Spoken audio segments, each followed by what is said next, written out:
you in here. Welcome back to the fifth weekly episode, recapping May 19th through May 13th through May 19th. Weekly stuff, talking about King of the Ring, Queen of the Ring coming up. Housekeeping stuff. Of course, join the WWE sub on Reddit for all the exciting conversation. And thanks to Ascendant for the Doomsday Machine soundtrack. And yeah, here we go. What's up? Welcome. How you guys doing? It took a couple days to get over the Bruins losing Friday, but I'm here, happy. Let's go. Social media has been fun. I've been seeing some good memes. They deserve to lose. The better team won, though, unfortunately. I'm not going to lie. Yeah. We got to figure out how to win in the playoffs in the pasta era. Yeah. Still haven't done it, but we'll get there.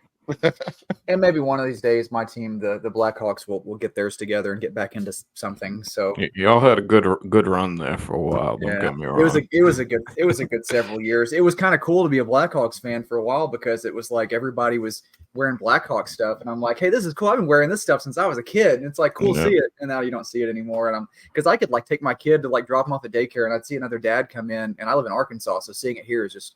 It's rare because we don't have a hockey team, but people here like the Blackhawks. I'd take my kid to daycare, and there was a dad I'd see all the time showing up in a Blackhawks jersey, and I was like, yeah, okay, this is cool. So it was nice seeing it. Chicago still has a team? They got the best goal song in the league, I think, too. Yeah. I know. I'm still behind on everything. I still need to watch the Red Sox. The last Red Sox Cardinals. I have it DVR'd, but I haven't watched yet. So from Roku. What a beautiful scene that was. So yeah, I need to. I've avoided spoilers. I have not touched anything social media this weekend. So like everything I'm behind on, I'm gonna get current on. So well, spoiler: the Red Sox are in last place. Oh yeah.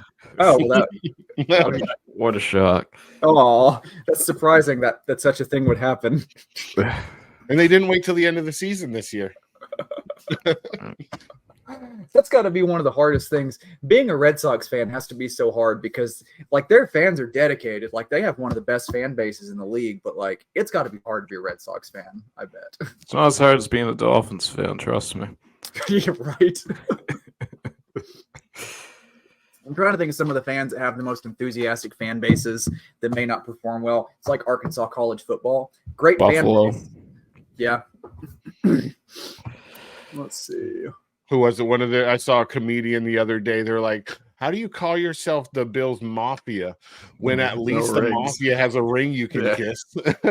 Oh. Yeah. Now they're saying they might start winning because seeing OJ is no longer with us. That was like a curse in Buffalo. But screw OJ for giving us the Kardashians. And I saw last week they dropped the NCAA college football 25 trailer, and there has not been a college football game in forever. I don't know if you guys remember back in the day, but before licensing deals, you had to go in and program the team, the player names. Yeah, it would just take hours. Yep. Oh yeah. And now I hope they do it right though this year, where they, you can start in the in college, play your whole year through college, then import them into the draft in the NFL and Madden. Because you used to be able to do that in college football. Yeah, that would be a lot easier. Trailer looked really good. I'm hoping it delivers. Considering there hasn't been one in like forever, there's going to be a learning curve. But I'm so stoked. It's been so long. Like the mascots look good. They played like an AC/DC song in the trailer, but they had it like college bands playing it along with the track itself. Or no, it was Guns N' Roses, and they had college bands playing it on the track. Oh, so nice. Like. It's one of the things I always loved about college football games was the music and like the mascots and the traditions. So, Oh, this is a wrestling show. Never mind. Speaking of video games and wrestling, have y'all played 2K24 with the new CM Punk? No, not yet. No, I haven't got it yet. He looks so good in that game. They did him right. I'm happy. Nice. I was worried about it because they were kind of rusted because he wasn't there during the whole production of the game. But I know one of the best models in the game. It was such an interesting time frame because like there were a bunch of people crossing over, and I was playing so I would play like AEW Fight Forever, and Cody's in that, and then I would start playing 2K24 and Cody's in that, and it's like the same people in different games. I can't remember a time that even in the WCW, WWE era, like you didn't see that as much with video. No. So it was kind of wild seeing a lot of the crossover. Did you see the video with Edge talking about WrestleMania and how he wanted to have Gangrel? Yep, yeah, but WWE, it was like the creative team was like, we don't think the fans remember who he is. Remember who that is. And all of us are like, son of a bitch, you dropped the ball. I know. Watching that entrance, that was what I thought was going to happen. I was like, holy crap, they're about to have everybody here. This is going to be awesome. I was expecting them to have paid AEW to bring Jeff and Matt out with them, and that would have been awesome. Yeah, so that was a major dropped ball. I think now with Triple H in control, I think we're going to see a lot better stuff like that, and a lot more willingness to work with people. Like, you know, when the other night with or not the other night, but like forever ago, whenever Cody won the championship, I honestly felt like we could have seen like Dean Moxley coming out. Mm-hmm. Like, yeah. I feel like at some point we're going to get to the point where we see more of that, and we're hearing now. And Mike, me and you just talked about this, about how WWE is getting more willing to work with NWA. So yeah. I'm hoping that they will have a relationship, because there's a lot that can be done there. And I like the NWA show. I like their talent. Now that they have Nick Aldis as the GM of SmackDown, he was the NWA champion for a long time. Yep. And I was actually going to talk about that because freaking somebody told me, and I have to go back and try to find it, but they were talking about during a backstage segment with Cody. In the very far background, there was an image of Cody and Nick Aldis at All In. What? Yeah, because they wrestled at the original All In 2018. Okay. So, and I'm just like, oh, that would be awesome if they revived that feud, Cody and Nick Aldis, when he's able to wrestle again, if he's able to wrestle ever again. I mean, neither one, you know, Scrap Daddy can still wrestle. Nick Aldis can still wrestle. Like, they're still young. They're not injured. They're not retired. Yeah. Like, they can still do stuff. I mean, and it's not unheard of for authority figures to be in the ring. It always happens. So it's going to happen at some point, I bet. And then there was the rumor, speaking of injured guys, that Cody Graves is going to start wrestling part-time. Wow. Yeah, I saw that. I saw that Graves had been in the ring. So yeah, because he was cleared last year, physically cleared to wrestle.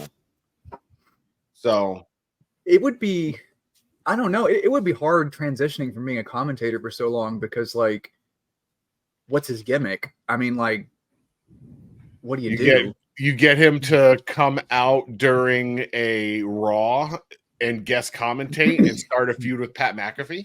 Mm-hmm. Yeah, that could definitely work. Nice. I just want to see if he's able to come back and, you know, still be as good as he was back in the day in NXT. Mm-hmm. So before we launch in, last episode we did our highest audio numbers we've done since, and we've been getting some emails and stuff. I forgot we had an email address, so I'm trying to remember to check that. And people have been asking for, like, people have been sending in ideas for, like, special episodes, Q&As, like, stuff like that. So at some point, to those who have sent those in, we'll figure that out. So sorry it's taking a minute, because I totally forgot I set up an email for everything. So I apologize. So we're here, and we'll get to that.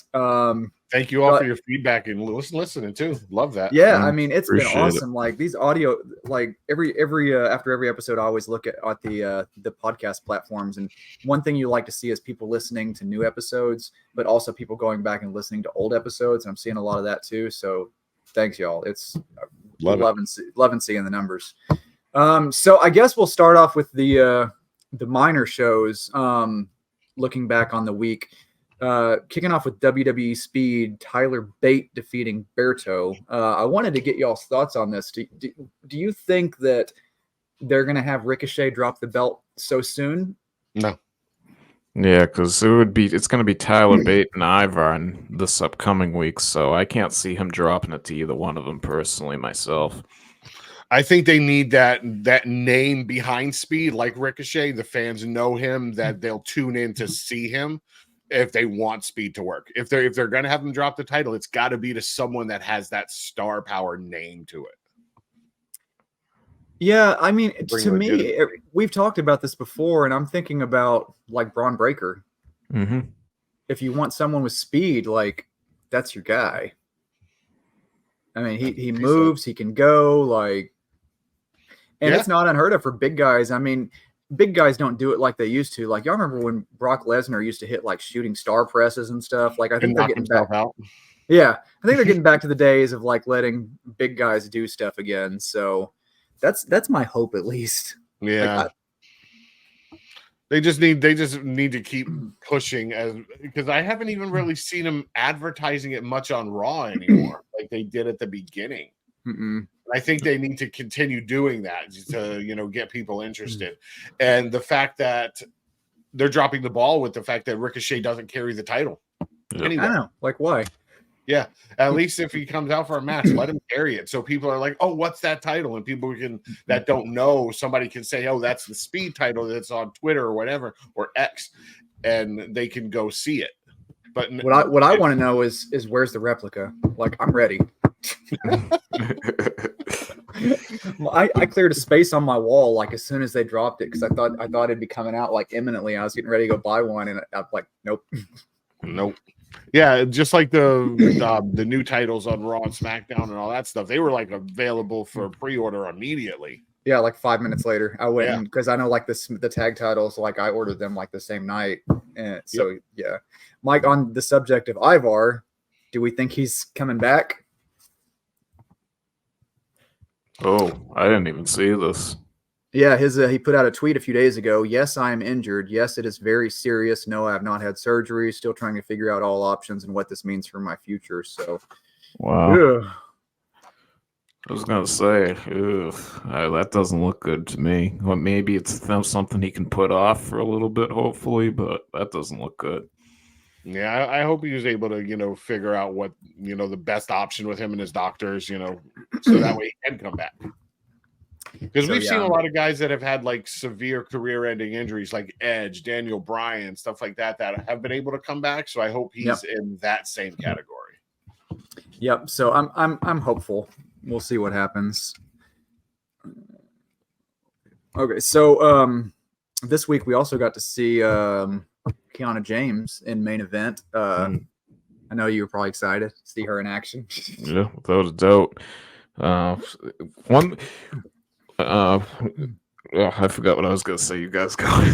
So Kiana James going over Ivy Nile, like I'm sure we figured that was going to be the case. The other one that was kind of odd to me was Natalya going over Alba Fire. I didn't really understand the logic in that one, so I don't know. Whenever they brought Kiana James over, like I thought she was going to be like management, like the way she was talking and stuff like that. Like I thought they were going to be using her for like management or something, but didn't happen that way. Yeah, no, I agree with you because Natalya's seemed to be putting everyone over recently, and this is the first one she hasn't in months now. But maybe they threw her a bone. They're like, okay, it's fine. We'll give you one. And then we had Level Up, rather brief with Tavion going over Jasper and the ones we've been seeing a lot of. I've been getting a lot of time. Brindley Reese and Layla Diggs going over the bubbly team that I like to chat about a bit. Carly Bright and Kendall Gray. So I've said it before when I talked about it probably on like the first or second show we did. Like I'm looking forward to seeing them on the main roster once they're not so green. Like I'm pretty high. I'm getting pretty high on that team. I don't know. I'd like to see them more as a heel team though. Like. If they're going to be like bubbly, bubblegum, like cookie cutter, like that's cool, but make them a heel team. Make it obnoxious, like old Carmella obnoxious. Like old Hugger Bailey. That was, oh my God, the wacky wave of inflatable arm felt like tube men. I mean, every time she came out, I thought of Family Guy, and it was like so annoying. Another drop ball was like, I really thought that was going to be. They were going to have her do that at Mania. Like, I was really surprised that didn't happen. Oh, yeah, I did too. I thought they were going to bring back the Hugger. Yep. I was very disappointed. One thing I've been noticing with Level Up recently since the draft, this is back-to-back weeks now that I think they've done debuts on it too. Oh, yeah. Yeah. I mean, that's what those shows should be for, I think. Shows like that it's definitely good for that. And it's like with main event, I'd like to see more debuts over there. I think would be cool. But yeah, I love Level Up because it feels to me like what NXT should be.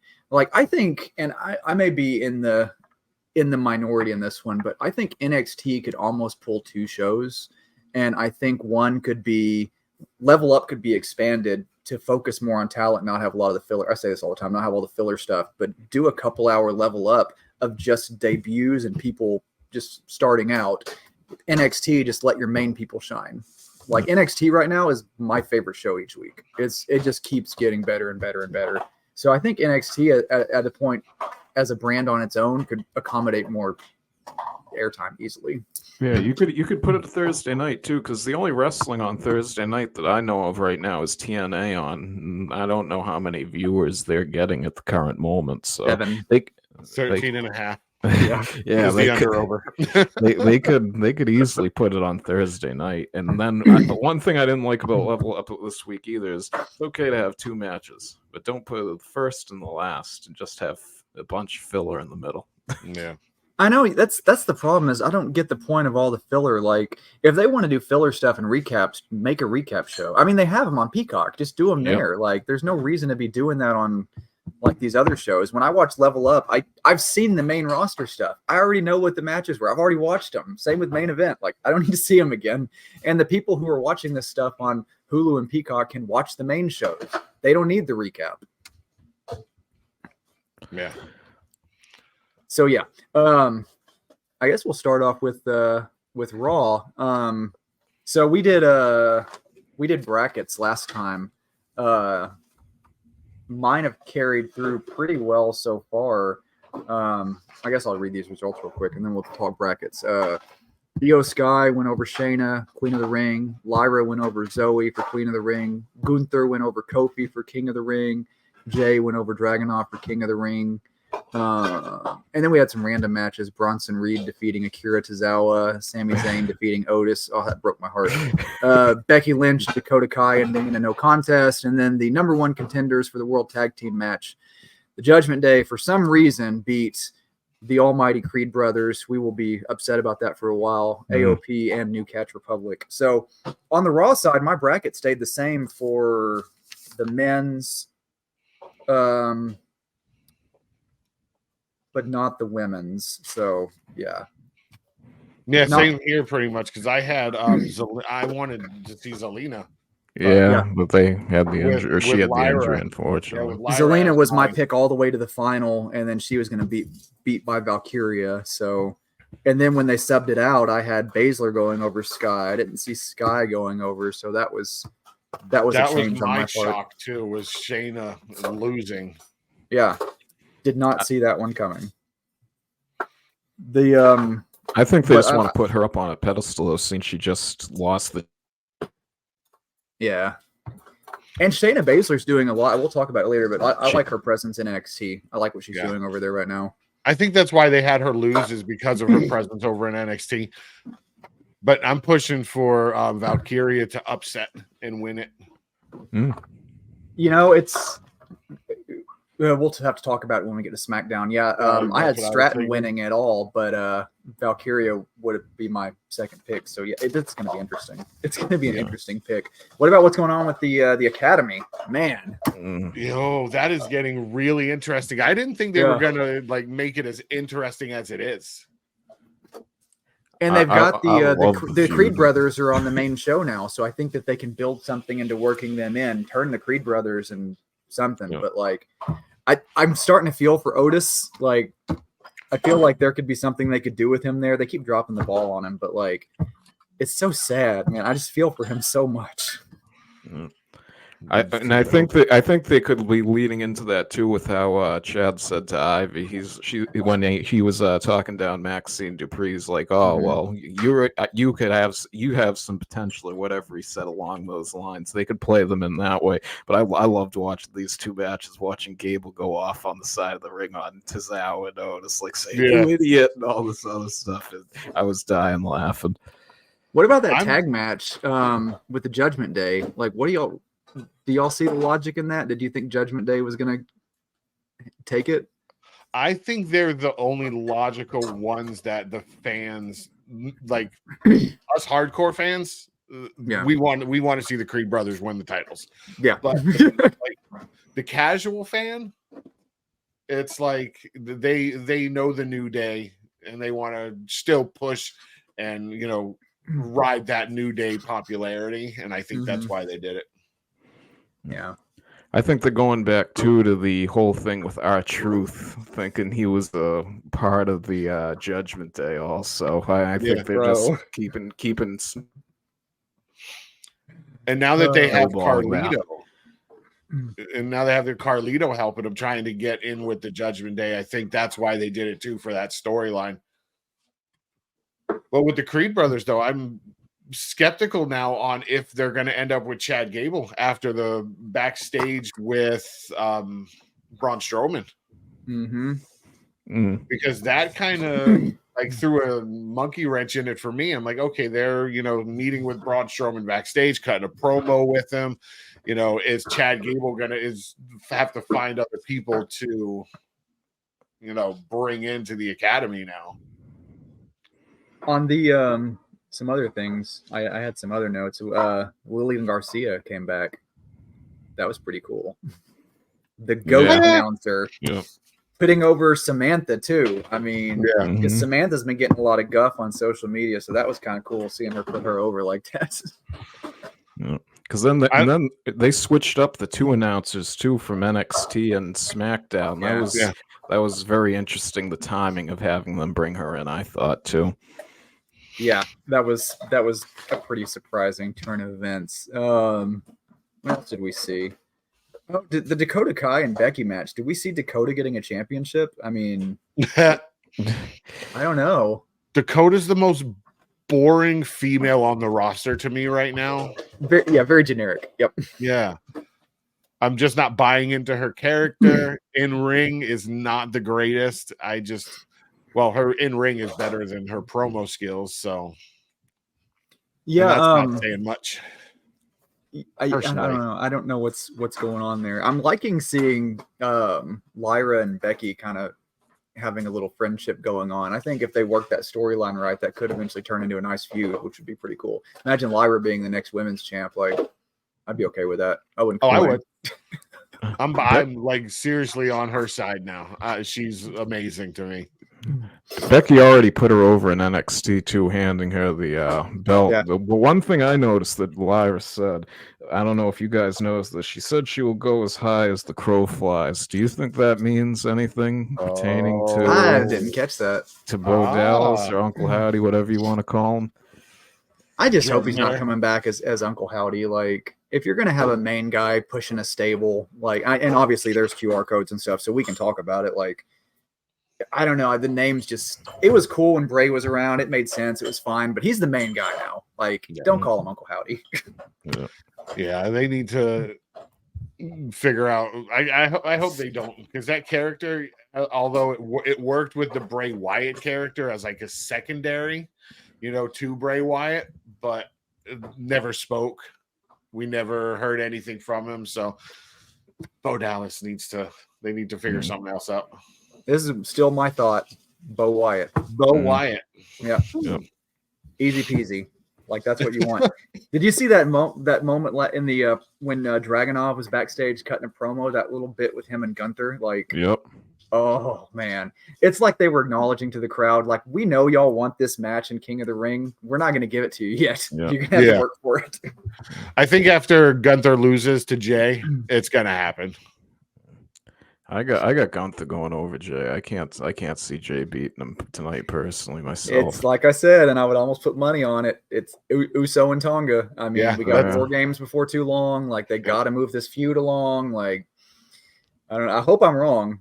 Because Gunther, I think, is who deserves to be King of the Ring. But storyline wise, I don't know. I'd be surprised. I like during the Uso and Dragunov match, they said super kick party. That just I'm sure there were some people watching that were like, you can't say that, but they're saying New Japan and stuff now, so they're getting away with a little bit more, I think. One thing too is I wonder if they'll have the match end in a DQ tonight if they have to have Jay win, like how they had the Jade and Nia Jax match end on Friday, just to not have Jay. Jade looks so bad with losing to Nia. I know. I Oh definitely yeah. want to chat about that. Well, actually, while we're in the King, we usually do it in order, but while we're in the King and Queen of the Ring mood, let's just do SmackDown because it'll flow better.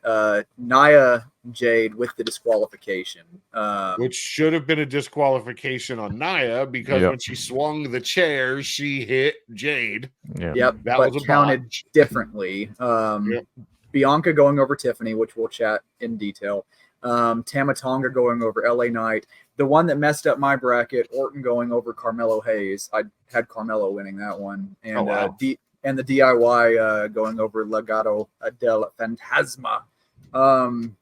So yeah, let's do Nia and Jade first. I mean, it makes sense. You don't want to make them look weak. It makes sense in the scheme of the the bracket and the whole Queen of the Ring deal, but I mean, I'm still not a fan of Nia Jax. I don't think there's a lot of fans that are, but no. She's, as far as being a heel though, in the aspect of, it's somebody that you hate so much that nothing they can do will ever make you like them. That's who Nia Jax is. She is the amazing female heel right now. I know, and I think anytime anybody thinks of Nia Jax, I mean, they're only thinking of one thing. They have this one memory of her, and it goes back to a great moment that was just utterly hilarious. But that was the greatest thing. And now how they incorporated that into Cody Rhodes' theme song. Have you seen that? Yeah, that's great. I think Nia's personally myself is going to win the whole tournament, but I really want to see that match. I wasn't happy that it only last 4 minutes, if that. Yep, barely any. Yeah. Yeah. So the next one, kind of a controversial match with some drama going on out there, and we will try not to be super political because there's enough of that out there in the world. But obviously there was some stuff going on with Tiffany and something she posted and came across a certain way with some people. Some didn't see it as bad, but regardless of how you interpreted it, Bianca going over Tiffany, I think purely was the call that they were going to make because of that, because I'm sure everybody and their grandma saw Tiffany winning this tournament. So 100%. They had to have her winning it, but in the only way I see them that her whole Twitter thing not coming into play here is if they wanted her to lose, so that way she could be the winner of the Money in the Bank. Yeah, and not give her both. Yeah, because I think fans would be annoyed if they gave her both. But I thought they were at least going to have her in the finals. And that is another way to take that. I mean, if this wasn't what happened, it could be what happened. It could also not be what happened. But yeah, if they want her to win Money in the Bank, then yeah, that would make sense, not having her win Queen of the Ring. Because then people will be like, okay, this is a bit much. They're Roman Reignsing this one, pushing it on us too hard. If she starts doing a Superwoman punch, like I'm not watching again. Yeah, I'm done with that one. I'm gonna quit. The prettiest Superman punch ever. Oh my god. I would be done. Tama Tonga going over LA Knight. I mean, I don't think there was any way around that. I think that was inevitable. Again, like what you said, I mean, it could be because LA Knight could be winning Money in the Bank. I mean, that's my thought. Looking at this bracket and seeing all the disappointments and the ones that lost, Carmelo Hayes losing could be to win Money in the Bank. Yeah, you could look at that because they're trying to push some of these guys, and if they win both, then it just gets boring to the fans. They want to see different people winning different things. Jade maybe to win Money in the Bank. I mean, there's a lot of different ways that they can go with that. But Randy Orton, I did not in my mind of minds, I did not see him going over Hayes, because at this point in his career, like, what does he have to prove to anybody? Like, he's never been King of the Ring. I mean, He's got to prove that. I want to see Randy versus Gunther. I said that in the episode last week. That's just a match I want to see. Oh yeah, personally myself. I would love to see that match. And then with LA Knight too. I don't know if you guys saw, but he sort of like gave Logan Paul a look when he was walking out of Nick Aldis's office there. I wonder if he'll be going for the United States Championship. I kid you not, I wrote that down. I was like, coming out of Nick Aldis's office, interesting face-off with Logan Paul. I'm like, yeah, I could. Because, I mean, he'd carry the U.S. Championship well. If you want a WWE guy to carry that championship, like, that's a guy who can elevate it, like Miz did with the IC title. I see LA Knight doing with the U.S. title. I don't see it happening before SummerSlam. I think that's going to be one of the bigger matches leading into SummerSlam. Yep.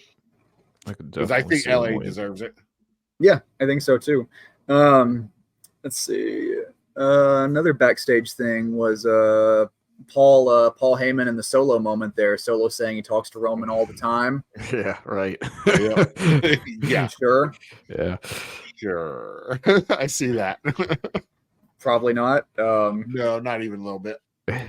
The not really result, but obviously important was the contract signing segment.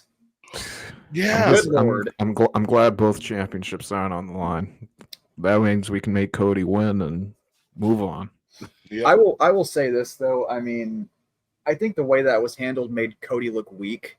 Like because Logan Paul saying my championship's not on the line, throwing the contract on the ground, making Cody pick it up and say, okay, cool. Like it makes Cody look like a pushover. Like I don't know. I think that could have been handled better. On the road to WrestleMania, I don't think it. Between this and that, I don't think it could get any worse in that regard. I did like him on the mic, though. I'm not a big fan of him on the mic, but I thought he had one of his strongest showings on Friday. It was good, yeah. Mic. Yeah, it was really good. I liked the "You can't read" chant. The crowd. Oh, that was amazing when he ripped that up and everyone started. That was great. I started laughing so hard. And keep in mind, again, this show was in Jacksonville, so that's a heavy AEW crowd. So. Yeah. Wait, but at least they clarified what the match is going to be because that we needed that. And there's no way Cody's going to lose the championship. So they can walk away from Cody can still win this match and LA Knight can retain his championship. So I mean, I originally thought it would be a DQ. Now probably Cody going to win somehow. Yeah. I don't think there's any other way around that one. So I think that they did the best thing with it. Another moment that I think deserves mentioning, and I don't have the photo for this. Actually, I'll find the photo for it. While I'm looking for this, let's talk about the backstage promo with AJ Styles and them saying, "Where do you go from here?"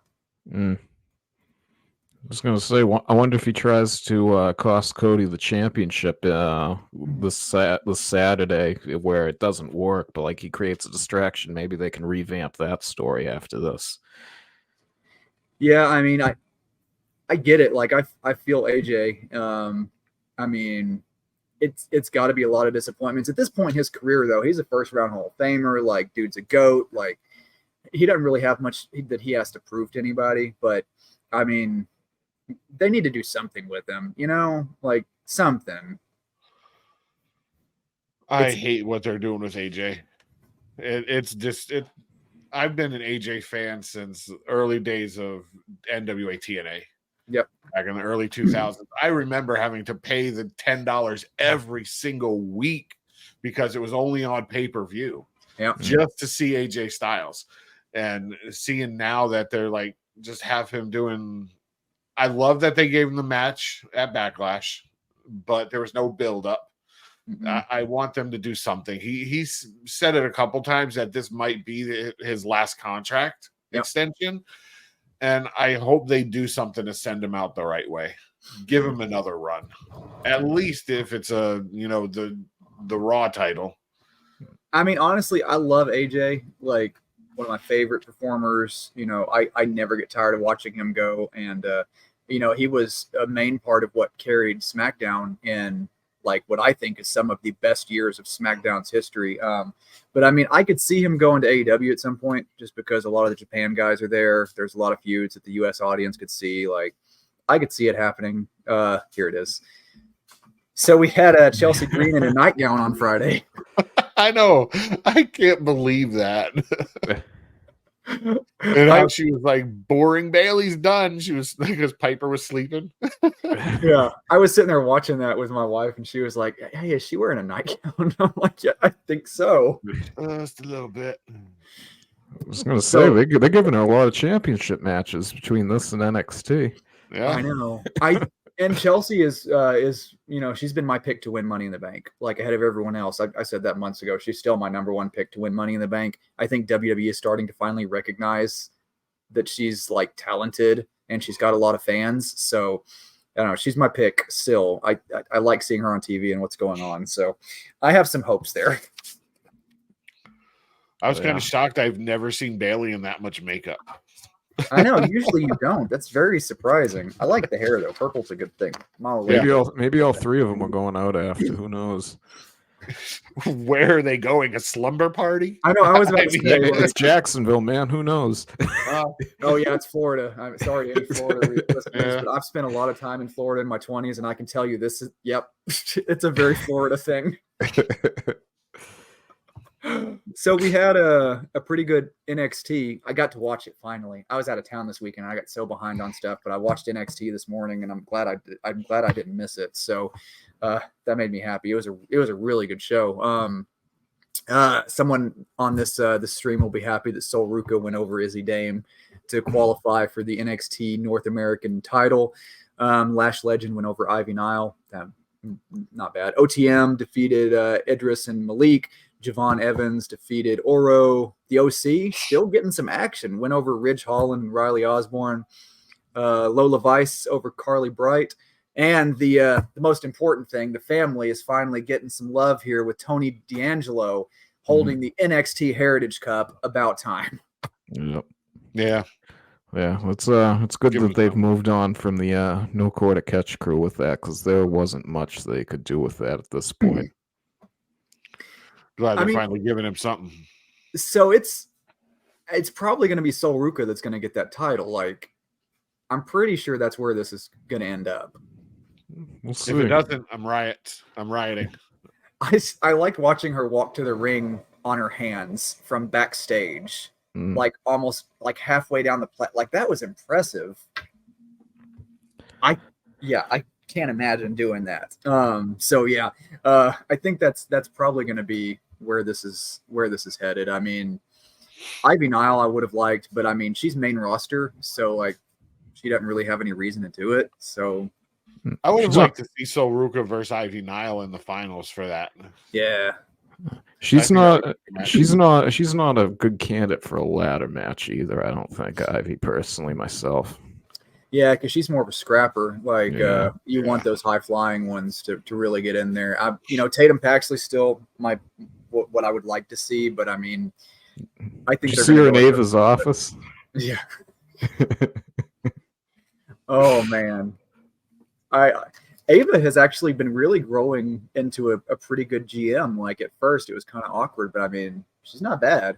I'm sure The Rock isn't very happy that that's what they put his kid doing, but like. Maybe she likes it. I don't know. Well, she wasn't that good in the ring, so at least they have her doing something, and hopefully she's training in the background. And I think The Rock would be proud of that aspect at least. Hey, you realized you weren't ready, you took a step back. At least they have her doing something. So yeah, she's on TV, so I mean, it's something. It counts. Yep. So a pretty good show though. I mean, NXT, like I said, just consistently top to bottom, just good stuff, and the balance between the backstage and the stuff on TV, like just consistently awesome. I mean, Shawn Michaels is really doing it. One of my favorite things was the family getting fined $20,000, and then they're just like, "Here you go." What do you guys think? You think Noam Dar got attacked or not? No, I think he's playing it up. That's just his character. Like. I saw dude and I was like, "You're not hurt. Shut up. You're fine."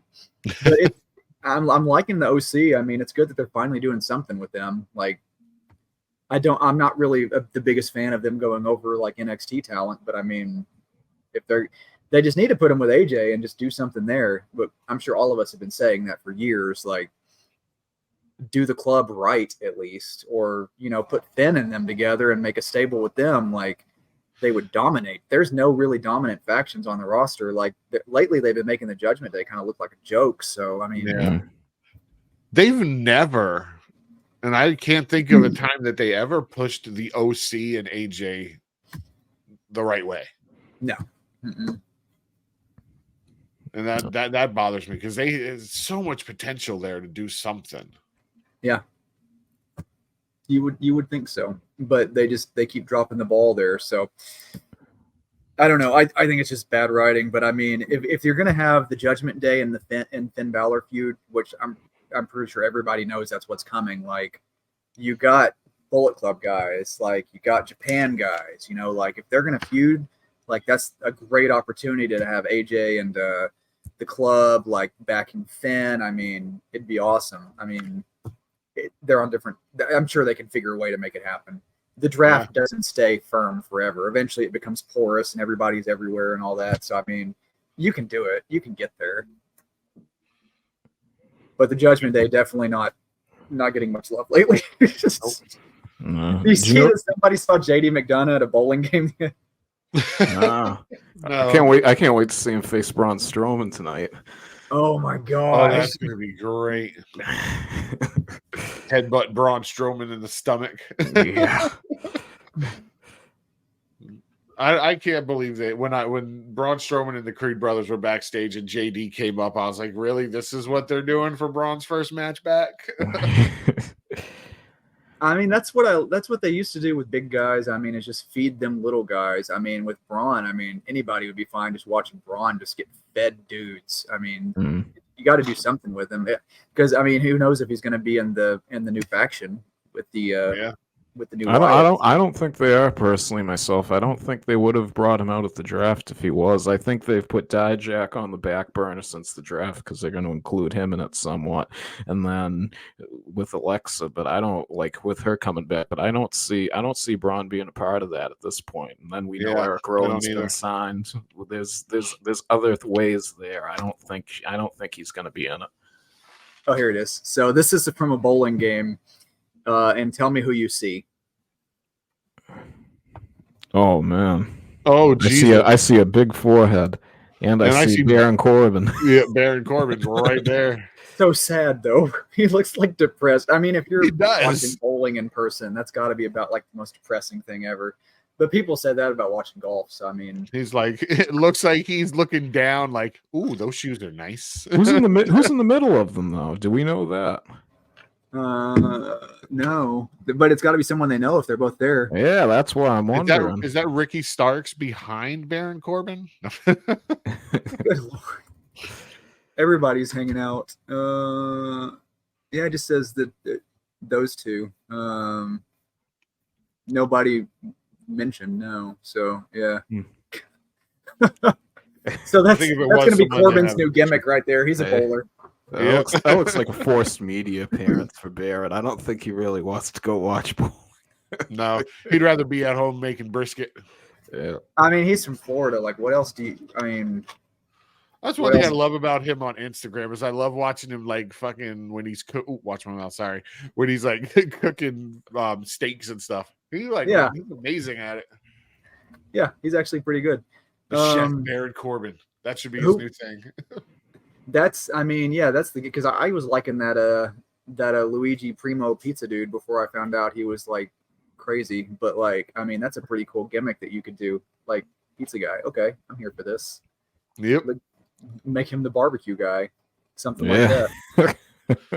So So King and Queen of the Rings.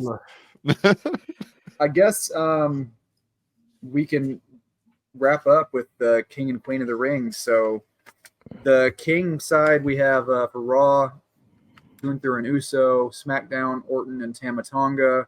Where do you guys think they're going to go with it? The only match that makes sense coming out of it, and I know it's not everyone's thing, is going to be Uso and Tama Tonga. Yeah. That's really the only way I see it happening. I had my bracket originally with Orton and Gunther, but since you said that, it makes total sense to me.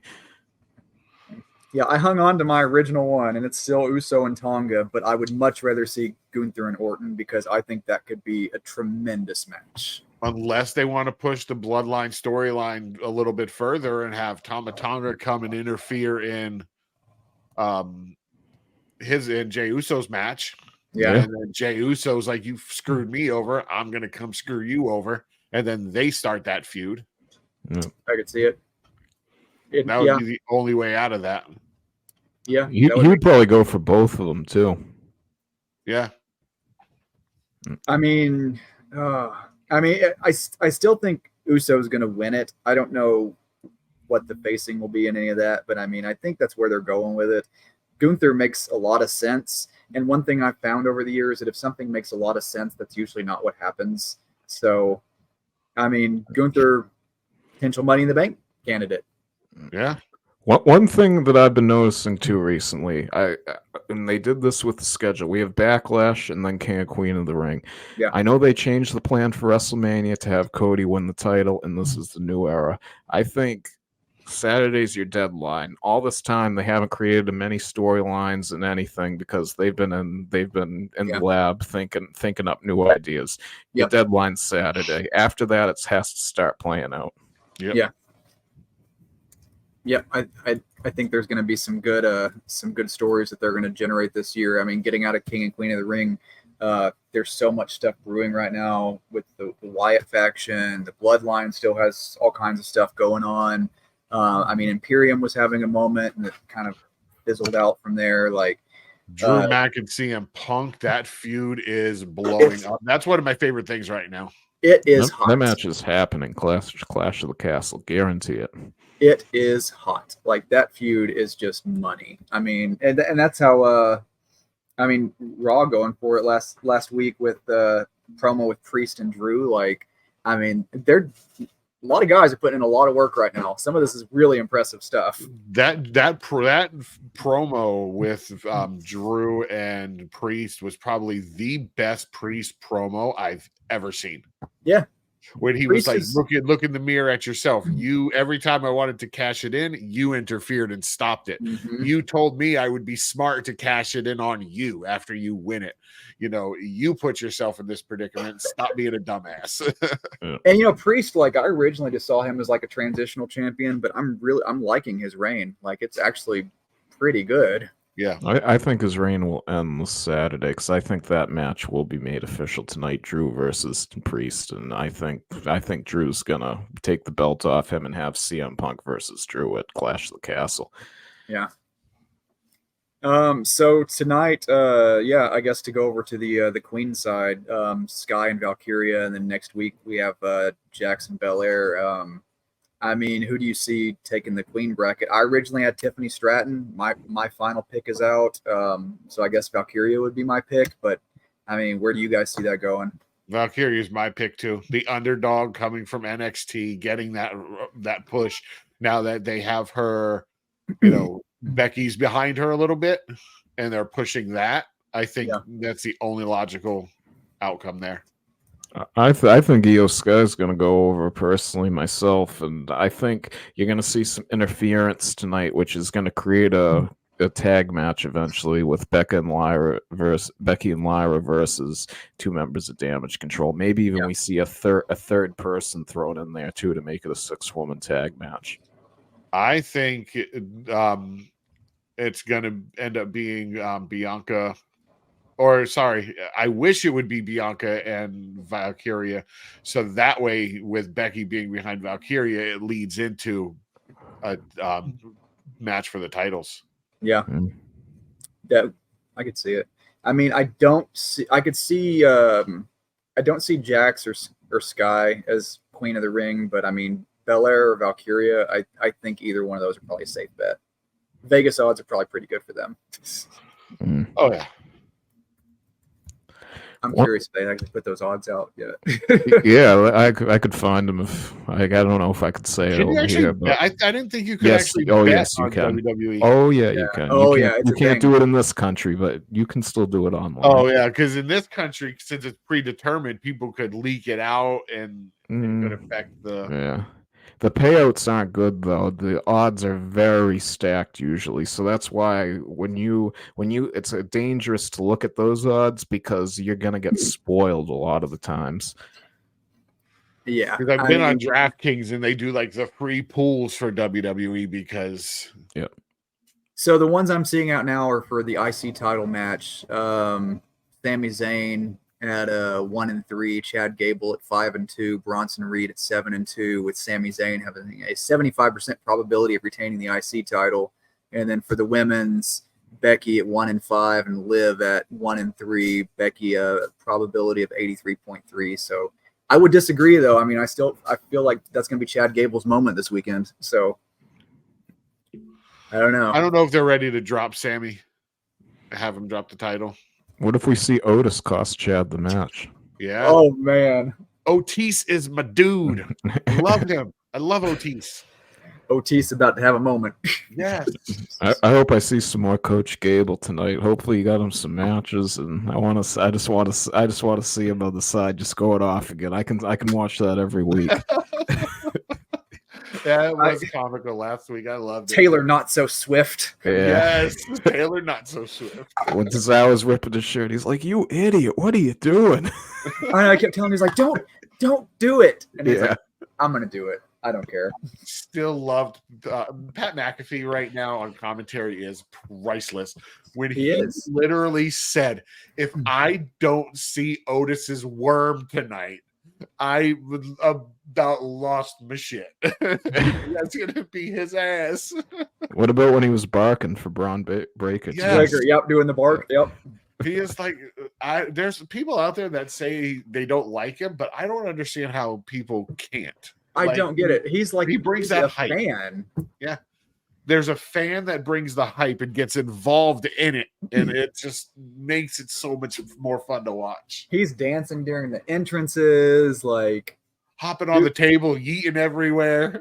Dude is living his best life. Like, he is having so much fun doing this. Like, anytime I see anybody complain about Pat McAfee, I'm like, what is wrong with you? This dude is like one of my favorite things week after week about watching. Like, good commentary makes all the difference in the world. Like, when you have, it's one of the reasons, like, the King and JR had really good chemistry together. Tony Schiavone and Bobby the Brain Heenan, the way they played off each other, like, good commentary makes a big difference. It makes a world of difference. TKO brought him right back in after they finished the deal. They put Kevin Patrick, Kevin Egan, whatever you want to call him. They put him on the sidelines, and they said, "We need to get Pat back in here ASAP." And they literally moved him in minutes after that deal was done. Yeah. I mean, a lot of it is his show is incredibly popular, and he does a lot of WWE stuff on his show. So I think that probably helps them with like a lot of cross promotion and stuff. He was even bringing up WWE and all that stuff during the NFL draft when he was on the draft pre-show stuff. It was amazing. But I like go ahead. His show, I think, is almost probably like an extension of WWE, though. Yeah, I watch it every day. I love it. Yeah, I mean, even if you don't like whatever's going on, like whatever he's talking about or whatever team he's talking or whoever's on there, like, he's entertaining. Like, even if you don't like sports, his show is good. Yeah. You brought up the King, and I wanted to get y'all's opinion on it. It was announced last week that WWE didn't re-sign his contract. His contract expired with WWE, and he's gone. Do you see him going anywhere else? I said this before. I wanted to see him go to AEW and call some matches with JR, or if anything, just like call a pay-per-view just for old time's sakes. But I mean, like, at this point, like, him and JR, they can retire. They've had their run. Yeah. One thing I wanted to bring up on the same lines too. I don't know if you saw about Daniel Bryan. He said he promised his daughter that after this contract, he will not be full-time wrestling anymore. Yeah. So I know we talked about last week about him possibly coming back to WWE. So if he comes back, which maybe he'll do a WrestleMania storyline where he's in there the months before and then disappear after that. I don't know, but I don't think we'll see him back as a full-time competitor after hearing that. I don't think so either. Because his contract, I think they said it's up this year with AEW. 9 months, I believe. Yep. Yeah. At the end of the year, his contract's up, or early next year. So I don't know. He's had bouts with injuries even in AEW, so I think this might be it for him. One guy I am excited to see come back to WWE from AEW, because they were talking about it the other day, is Malachi Black's contract is expiring soon. Yeah. Mm. And there's people that are wanting to see him come over and pretty much take over the Judgment Day with his House of Black, or bring the House of Black over to WWE and feud with the Judgment Day. Yeah, I'd be good with that. See that. Yeah, I mean, I thought he was going to come over like already, like by now. Like I figured it would have happened by now. I mean, I liked his early run in AEW. Like I like what he's doing, and I definitely think his dark character stuff could definitely work with a lot of what's going on now. So it would almost be a no brainer to bring him over. House of Black versus the Wyatt Six or whatever. But yeah, I thought he was going to end up coming back, but I think his contract was already supposed to be up, but they extended it due to his injury time off. Just like they were supposedly going to do with Jeff Hardy. I just found this. We were just talking about JR and the King. So Fightful reported that AEW has not brought up Lawler's name about a reunion. Apparently Lawler does not follow AEW, doesn't watch much wrestling content, so maybe not going to happen.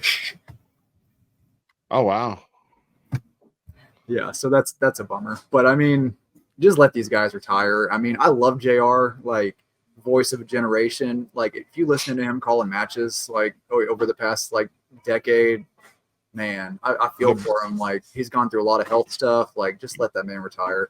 The banter with him and JR was, and then him having a freaking stroke at ringside. I mean, yeah, he's gone through a lot. Wrestling was his life since 1970. That's what, 53, 54 years now. Mm-hmm.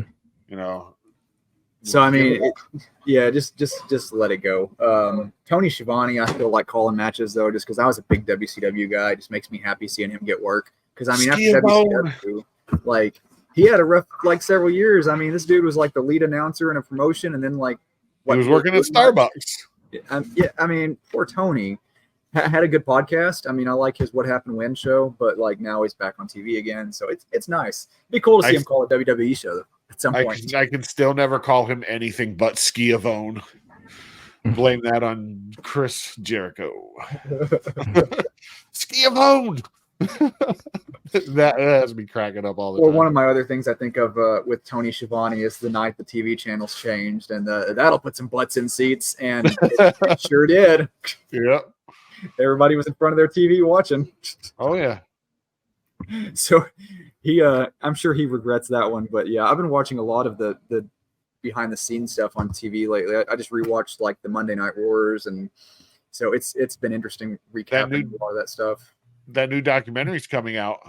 Yeah, the one The Rock did. I'm very curious. That June 8th. It's the death of WCW. You know, one I wish they would do more of is they did a WWE Untold episode about when Bischoff and Fusion Media were going to buy WCW and their first pay-per-view and stuff like that. But there's a lot more stuff coming out lately about that, apparently about another pay-per-view that's supposed to happen in Europe.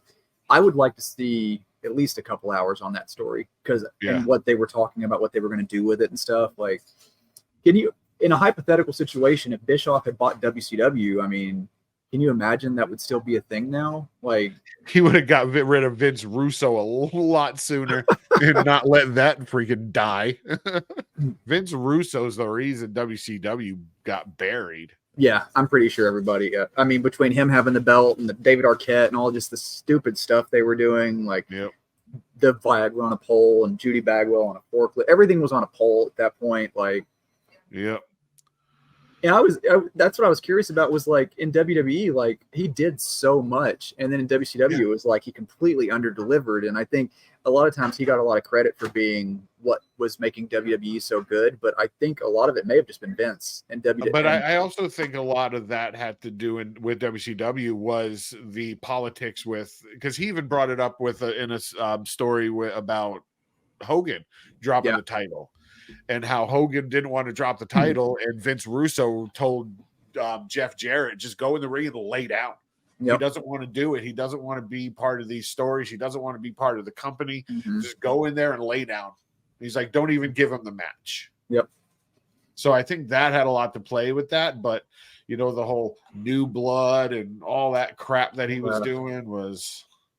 Yeah. I mean, for a while there, WCW did really good about pushing young talent. A lot of the talent we have now, I mean, there was some good young talent in WCW. So, I mean, I think they had their highs and lows. But, yeah, the end was... If it wasn't for them pushing young talent, I never would have gotten into Lucha Underground. Yeah. Because Vampiro, I first watched Vampiro in WCW, and then seeing him wrestle or coming into Lucha Underground as the mentor of Pentagon Jr. Yeah. Well, that was one of the... And as much as I'm not a fan of, blood sport in wrestling, that match was ridiculous. Oh, we got fireworks. I know it's something that I learned on FaceTime the other day. If you're on your camera on FaceTime or on something like that, if you do a thumbs up, like you'll get it'll pop a thumbs up. But that's what that is. I was wondering why that kept popping up. If you do a double thumbs up, you get fireworks. Does it? If you're on an Apple device. Oh. Yeah. Damn. I'm on my MacBook, so it does it on there. Yeah. It's pretty cool. There's anytime I get excited, I quickly throw that one up. So, so this weekend, King and Queen of the Ring, an early show. I like those a lot, though. I like getting those out of the way early in the day. Like that makes me happy because you're in and out, done, easy peasy. Not having to stay up late. I'm old, so I'm not trying to stay up till like 10, 11 o'clock at night. Like I like those early pay-per-views. I think it'll be a good one though. Like, I hate having the Queen of the Ring tournament in Saudi, but I mean, they've come a long way to even be able to wrestle. So it's still an accomplishment. Yeah, I'm still surprised they even wanted to do it. They're like, we'll just do the King of the Ring. You can do the Queen somewhere else. I'm happy to see Sammy wrestling in Saudi. I know that's an interesting one. I think I still think Chad Gable's going to win. Match last year in Saudi, I was kind of excited because it means that because he didn't wrestle in Saudi because of personal beliefs, not because he didn't want to. But I'm glad that things are starting to get better to where the women are able to have their spotlight. Sami Zayn's allowed to go over there and do his thing. I can't wait for Saturday. I would say it'd be cool to like do a predictions show beforehand, but like there's not a lot of matches announced. No. We got Logan and Cody, the two final matches, and Priest and McIntyre most likely will get announced tonight. King and Queen of the Ring. Yeah, so Cody and Logan, Becky and Liv, Sammy and Chad and Bronson, King and Queen finals. Maybe they'll throw that tag match on there since we have number one contenders. So maybe they could throw that one on there, I think. Yeah, they might do that tonight. Announce it. That would be cool. I know these pay-per-views lately have been feeling kind of light in matches. Like it's been wild. Like I remember when you used to get a pay-per-view card and there was like stacked with matches. But now I think there's so much filler and ads and stuff. It's like they can't put as many matches on anymore. Yeah, and the matches are actually starting to get a little bit longer too. So they're giving them the time to actually showcase what their abilities. Yeah, especially the openers and main events. They have those take up at least an hour on both ends sometimes. Yeah, I would definitely like to see longer main events, and I'd like to see more kickoff matches. I remember back in the day, you used to get kickoff matches on the pre-show. Yeah. They don't do those anymore. Nope. Last time they were in Saudi, not in Jeddah and Riyadh, they had what was it? Sami Zayn and someone else. Was it JD McDonough, maybe, if I remember correctly? I think so. Yeah. Let's see. The last kickoff show match we had was at Stand and Deliver. NXT, yeah, it was Joe Gacy and because they didn't even have any Mania kickoff matches because they used to do the Battle Royale at the kickoff WrestleMania show. No, they've done it at SmackDown at least the past 2 years that I can remember. Yep. Yeah, I think But I mean, a lot of people who are at that pre SmackDown show are probably going to go to the next day too. So I don't know. I want to pop this up here. I forgot because I've been trying to figure out what the matches are going to be for tomorrow, and I was like, I don't know if they're going to have a lot of championship matches or how they're going to do that. But like looking at the last Saudi show, I don't remember there being. I mean, I've slept since then, I guess, but like I don't remember there being this many championship matches on there for Crown Jewel. I know this is more focused around King and Queen of the Ring, but like last show there was 1, 2, 3, 4, 5 championship matches on the show, so surely they're going to add some more. Well, last time they were in Jeddah too, they did Night of Champions. So they probably categorized Riyadh and Jeddah in 2 different categories, even though it's in the same country. Mm-hmm. So I hope they add some more on there. It would be cool to have some more matches. I mean, the King and Queen of the Ring matches probably will be I bet they let those go a little bit longer just because like they're showing that they're the top of the cream of the crop. So they have to show why they deserve it. So I think those will go a little bit longer. Cody and Logan, I mean, I don't know. I don't see that going that long. Their styles are so different though. I think it could be an interesting match. Like Logan's going to be looking for a lot of spots. Cody's going to be in there with endurance. Like Logan will probably try to cheat. I mean, it'll be an interesting match. Their chemistry in the ring will be interesting to see at this level, like with champion versus champion and only the undisputed title on the line. I think it'll be interesting to see what they do in the ring together. So I don't know. There's going to be a lot of good matches, but my biggest thing I'm looking forward to this weekend after they listed the new Bo Dallas Cave Bird, as they're calling them now, t-shirts on WWE.com. I can't wait. That just pushed me over the edge for knowing that they're going to do something this weekend. Yeah. And like we talked about earlier, I can't remember if we did this. I think we talked about it before we were on the main before we jumped online. But I mean, a good point is that in Saudi they have a lot of money. Like they pay a lot for WWE to go there, and you got to think, like we talked about earlier, they would pay extra to have this debut on their show. I mean, why would you not? Yeah, 100%. And I was surprised they dropped those today too. Like just out of nowhere, they dropped Cave Bird t-shirts. So at least we know something about it now. Something's going to have to do with the cave and birds and. Mm-hmm. Yeah, I'm actually bringing that in. Are they going to be called the Wyatt Six, or are they going to be called the Cave Birds? I hope not, but I mean, I don't know. They could be called the Forgotten. Oh, I like shit. That. I like that. I like that. Okay, that could be something. Since they can say it on Raw now, can I say shit? Yeah, I think we're allowed to. If you haven't seen those yet, there they are. Hmm. I mean, they could even be the Forgotten Prisoners too, seeing it says I set them free on it. Yeah. Now, whose silhouette is that though?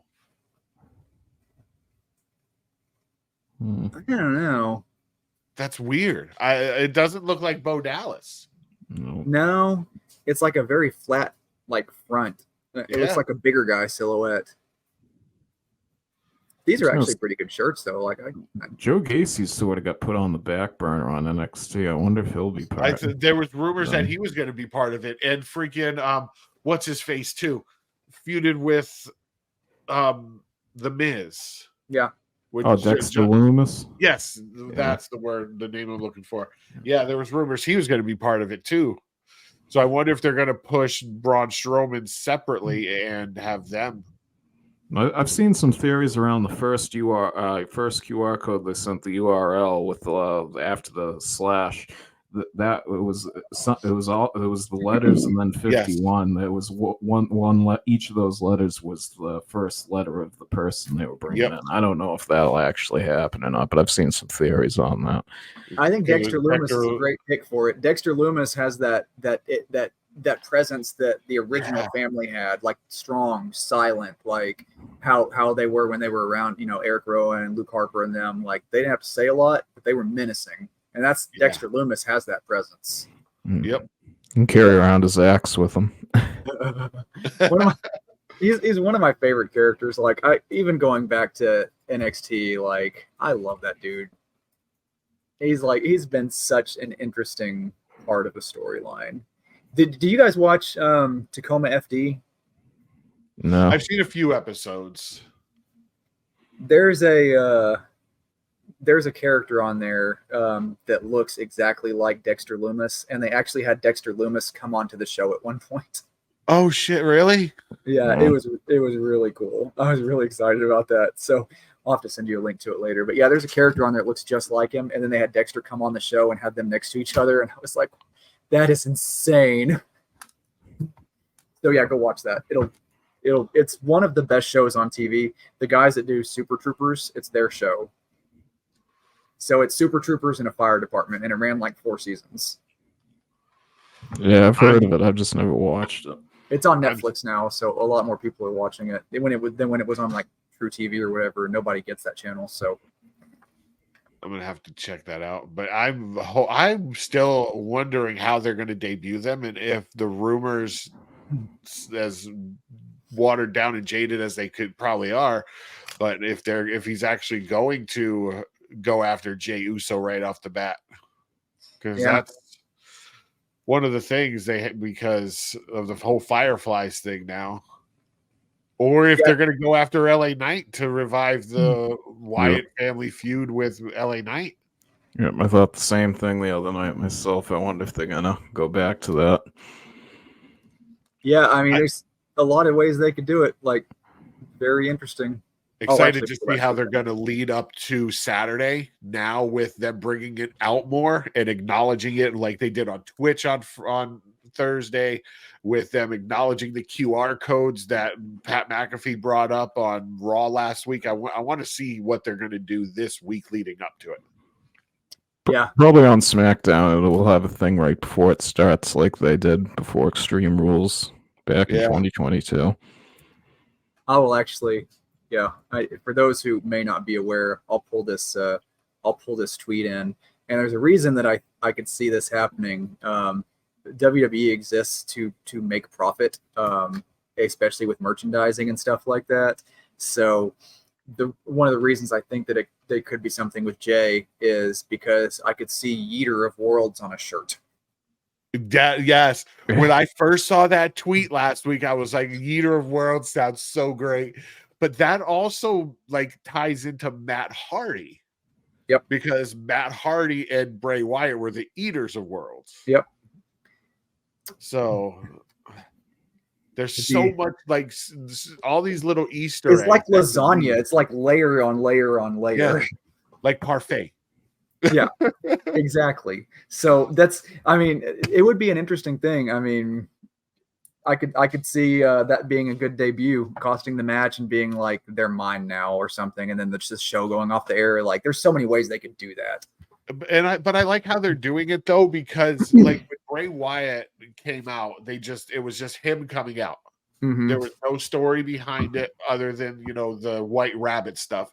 Yep. But with this, there's so many things that could happen, like LA Knight, Jey Uso, all that kind of stuff. They could attack Braun Strowman for all we know, because he's not going to be part of the group.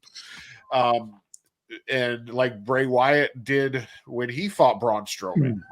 So, I mean, there's so many different layers to this and so many different outcomes that could possibly happen that we don't know for once. We don't know what the outcome's going to be, and that's what makes it more interesting.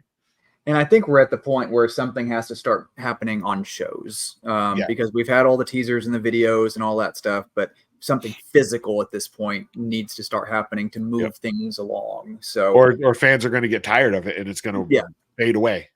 Yeah, and that's not something you want to happen with Bray's legacy. Like, you don't want this to fizzle out and just be stupid. It needs to be something. It needs to matter. And I think having people show up is a good way to do it. I mean, you don't even have to have Bo show up yet. Start having some of these minor characters showing up and being like, he's coming, or he didn't forget us, or something. Like, have the minor characters on TV. Like, build from there and then have him debut. Like, you can work to it. Like, have Alexa and Nikki Cross come out and like just attack like Becky Lynch or something like that. And imagine that being Alexa's return, like her when she comes back, that being what it is. I mean, that would put it over the top, because people like her a lot. So that would be a way to put that story like way over. Or have her and Nikki come out and attack the tag team champions, Bianca and Jade.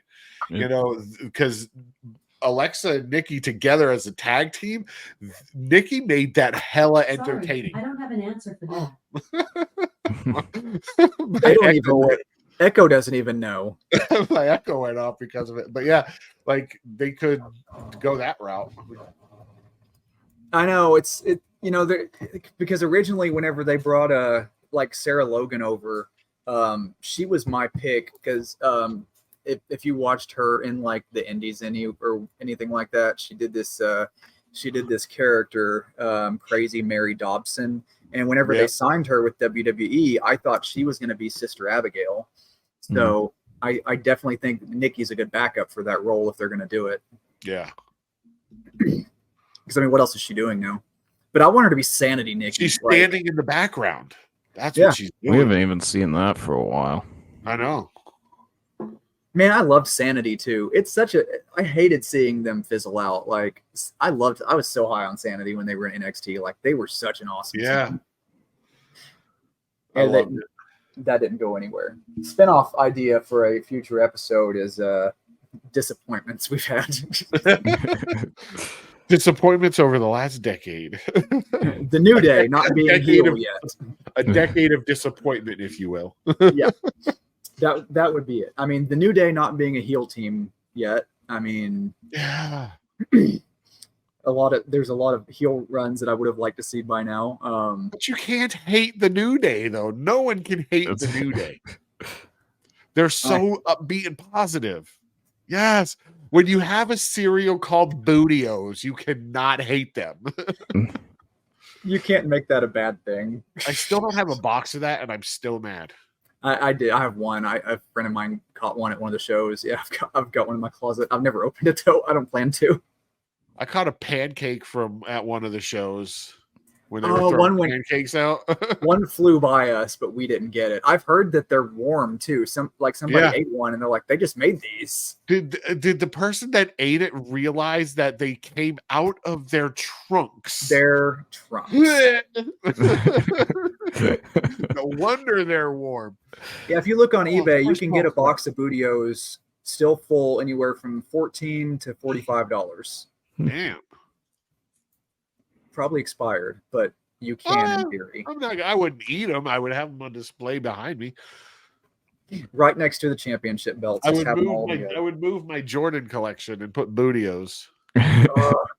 That's another thing we didn't talk about is that this week news came out about the Bloodline 12s. Coming out in 2025. Yeah, but and a lot of people made inferences that they're connected to Roman Reigns, but there's been nothing to that yet. But I mean, surely they're gonna do something with that. Like, why would you not? I mean, that was my original thought when I first saw, the thing at WrestleMania. Was I was really excited. I was like, they're gonna do a run of shoes with Roman, and they are gonna sell, like, these are gonna be some of the hardest shoes I've tried to buy yet. So I really hope that they're gonna make that happen. Like, why bring that back in this way if you're not doing it? They need to do something big because Reebok just announced the collaboration with the Bucks, with the Young Bucks, having the Reebok pumps, the Super Kick Party pumps. I'm gonna buy some. I'm not gonna lie. I'm going to. I have a lot of Reebok pumps in my collection, so yeah. I'm gonna buy the new Finn Balor shoes too. He's got a shoe. What? Yeah. It's not. They're not. It's from a smaller company. Oh, those are nice. But he's had custom J's too. Oh yeah, he's had a lot of custom J's. I like the black and purple ones that they have because him and Rhea had a pair too. Yeah, these are the ones that I'm looking at on his Instagram, like the black and purple Judgment Day ones with like the X through the swoosh, like. Yeah. Oh, and Mache did those. I bought. He did a pair of New Balances that I have in my collection that are pizza themed. Oh, nice. Oh, those are cool. Okay. Well, spin-off idea. Shoes. Yes. So do y'all got anything else to add? Anything you're looking forward to this week? Anything you want to see on any of the shows? Yeah, definitely want to make sure that McIntyre Priest match becomes official. Yeah. And I'd like to see at least one match added on that's a no disqualification type of match. I think they should have at least one of those at every PLE. Yeah. Do you see McIntyre going over Priest? I mean, Priest is Yep. starting to rise. Like, I don't know. I don't, unless CM Punk costs him the title and we have that match at Clash of the Castle, maybe that happens. yeah, Clash of the Castle is it's in a month. So I mean, if they have Drew get the title, I mean, I'm pretty sure that's what that's going to lead to. Because Punk seems like he's fine. I mean, I think he's been cleared, but he's so injury prone they don't want to push him right now until the Drew match. Yeah. Over on NXT, the North American tournament still continues onward. So excited to see where they go with that one. SmackDown Friday will probably be pretty basic. I mean, I said that though last time, and like the go home SmackDown before the last pay-per-view was really good, but it may have been because it was the French. So I think it's going to be a bigger show on Friday for SmackDown because they're in Saudi for SmackDown this year. But my biggest thing this week is I want to see Otis and Chad Gable tonight. Yeah. In a one-on-one. Yep. I think after he smacked the shit out of Otis last week, I want to see that. Oh man. I really would like to see a feud there. I've been cheering for Otis ever since he came around. I mean, when he was carrying around the briefcase with the sandwich in it, when he had his he had his peach. I mean, he's had some great moments. I really feel like he could be. Like, he's one of my wife's favorites, just because she anytime we go to a live show, she'd be like, "Is that Worm Guy going to be there?" Of all the people to ask about, Otis. I mean, and it sucks that the tag team got split up, but I mean, he's done well. He's still on TV. Like, he's still relevant. I mean, he's still doing it. I think he needs something by now, though. There needs to be a payoff for all the crap he's had to go through over the years. Yeah. And I think that's, if Chad gets a title, that's your first feud right there. I mean, that's immediately where you go. And then Otis takes the title off Chad. Yep. See that. I don't think they'll wrestle tonight one-on-one, but I think there's going to lead into that feud, and then Otis is going to cost Gable a match on Saturday. I want Chad to be a champion because I'm hoping for more WWE merch that actually says Chad on it.